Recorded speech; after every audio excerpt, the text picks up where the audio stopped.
sekitar kalian apakah terdapat sampah? Jika kelas bersih, maka pembelajaran akan merasa lebih nyaman.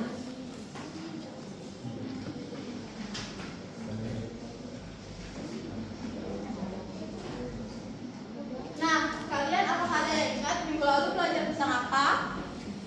Kebijakan moneter, Bu.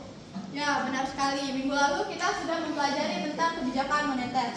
Nah, pada hari ini kita akan membahas tentang kebijakan fiskal. Meskipun keduanya termasuk ke dalam kebijakan pemerintah, tetapi penerapannya berbeda satu sama lain.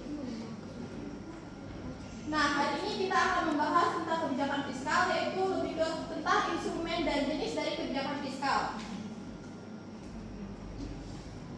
Sebelum itu, Ibu mempunyai satu video untuk kalian tonton.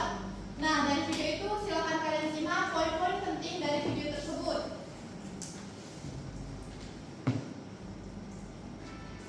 Kebijakan fiskal mengacu pada kebijakan pemerintah yang berkaitan dengan pengelolaan pengeluaran dan kebijakan pajak yang digunakan untuk membantu jalannya perekonomian. Pemerintah sering menggunakan hal-hal fiskal dan kebijakan moneter secara bersamaan untuk mencapai tujuan kebijakan ekonomi, termasuk di dalamnya berkaitan dengan lapangan kerja, pertumbuhan ekonomi, dan stabilitas harga dan upah. Lalu bagaimana sih kebijakan fiskal itu bekerja? Pada dasarnya, pembajakan dan pengeluaran pemerintah adalah alat utama yang digunakan untuk melakukan kebijakan fiskal. Misalnya, dengan pemerintah menurunkan pajak dapat menyebabkan peningkatan belanja konsumen atau konsumsi dan investasi bisnis yang merupakan faktor-faktor pendorong perekonomian.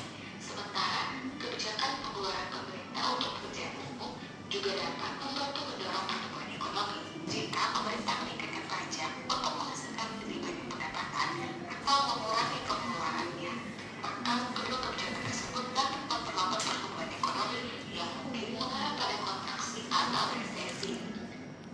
Pada tahun 2023, fokus dalam kebijakan fiskal di Indonesia diantaranya pada bidang kesehatan, pendidikan, perlindungan sosial, infrastruktur, reformasi birokrasi, revitalisasi industri dan ekonomi hijau. John Maynard Keynes memiliki pandangan terhadap kebijakan fiskal diantaranya, pemerintah harus menggunakan kebijakan fiskal untuk mengimbangi ekspansi dan kontraksi, inflasi dan resesi atau siklus boom dan bust. Keynes percaya bahwa anggaran pemerintah harus dalam keadaan defisit ketika perekonomian sedang melambat dan surplus ketika pertumbuhan ekonomi sedang booming atau misalnya disertai dengan inflasi. Ia juga menyarankan cara yang dianggap paling efektif di mana stimulus fiskal harus dibiayai oleh pejabat pemerintah daripada menaikkan pajak atau memotong pengeluaran pemerintah. Kebijakan fiskal secara umum adalah rencana strategis pemerintah untuk menjalankan perekonomian dalam jangka pendek, menengah, dan panjang dengan mengutamakan pengeluaran, pinjaman, dan perpajakan. Kebijakan fiskal terus berubah. Oleh karena itu, dalam penerapan kebijakan fiskal harus dilaksanakan secara hati-hati dan bijaksana. Saat ini, beberapa negara memilih untuk mengambil tindakan yang terbuka terhadap kebijakan fiskal dan moneter dalam mengatur perekonomiannya.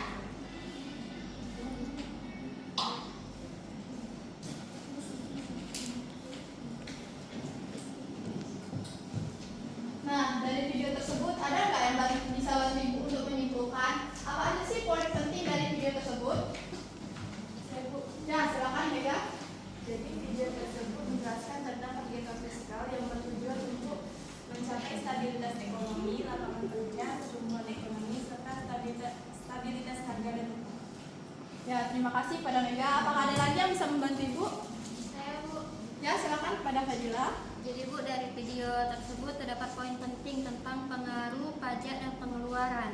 Penurunan pajak dapat meningkatkan konsumsi dan investasi, sementara pengeluaran pemerintah untuk pekerjaan umum dapat mendorong pertumbuhan ekonomi. Ya, benar sekali. Terima kasih pada Fadila. Nah, video tersebut menjelaskan tentang kebijakan fiskal, yaitu kebijakan pemerintah terkait pengeluaran dan perpajakan yang bertujuan untuk meningkatkan ekonomi seperti lapangan pekerjaan, stabilitas harga, serta pembangunan ekonomi. Nah, selanjutnya kita akan masuk pada materi hari ini, yaitu tentang kebijakan fiskal.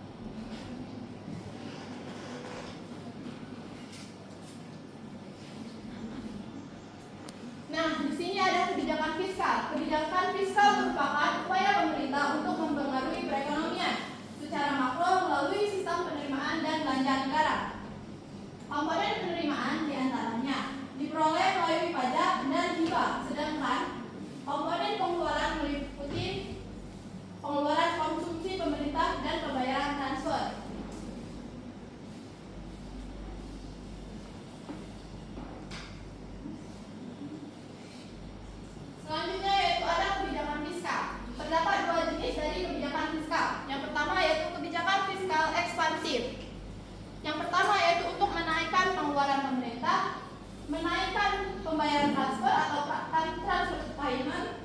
Yang ketiga yaitu menurunkan pajak. Nah, yang sebaliknya yaitu ada kebijakan fiskal kontraktif.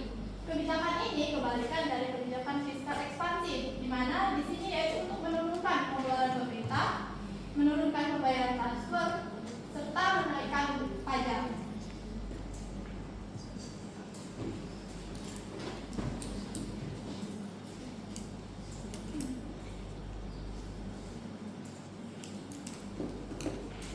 Nah, di sini ada instrumen dari kebijakan fiskal. Yang pertama yaitu pengeluaran pemerintah. Instrumen ini digunakan dengan cara menambah atau mengurangi pengeluaran pemerintah atau belanja negara. Yang kedua yaitu ada pembayaran transfer. Instrumen ini bisa digunakan dengan cara menambah atau mengurangi pembayaran transfer. Pembayaran transfer merupakan pembayaran atau pemberian dana dari pemerintah tanpa perlu adanya balas jasa atau timbal balik. Yang ketiga yaitu ada pajak. Penerapan kebijakan fiskal menggunakan instrumen pajak dapat diterapkan dengan cara menaikkan atau menurunkan pajak. Nah, itu saja materi yang bisa saya sampaikan. Apakah dari kalian ada yang ingin bertanya? Jika tidak ada, kalian bisa membantu ibu untuk menyampaikan kesimpulan apa saja sih yang kalian dapat dari pembelajaran pada hari ini? Saya Ya, silakan kepada Kalista. baik, tadi kita sebelumnya membahas tentang kebijakan fiskal, di mana kebijakan fiskal upaya pemerintah dalam mengatur perekonomian melalui penerimaan serta belanja negara. Nah, itu kebijakan fiskal terbagi menjadi dua, yaitu ekspansif dan kontraktif, di mana ekspansif itu untuk peningkatan pengeluaran dan penerimaan pajak untuk mendukung perekonomian, sedangkan kontraktif itu mengurangi pengeluaran serta meningkatkan pajak untuk menekan lajunya suatu inflasi. Mungkin itu saja. Baiklah, terima kasih kepada Kalista. Nah, jadi kebijakan fiskal merupakan alat penting bagi pemerintah untuk mengendalikan stabilitas ekonomi. Melalui kebijakan ekspansif, pemerintah dapat meningkatkan pengeluaran dan menurunkan pajak untuk mendorong pertumbuhan ekonomi. Sebaliknya, kebijakan kontraktif digunakan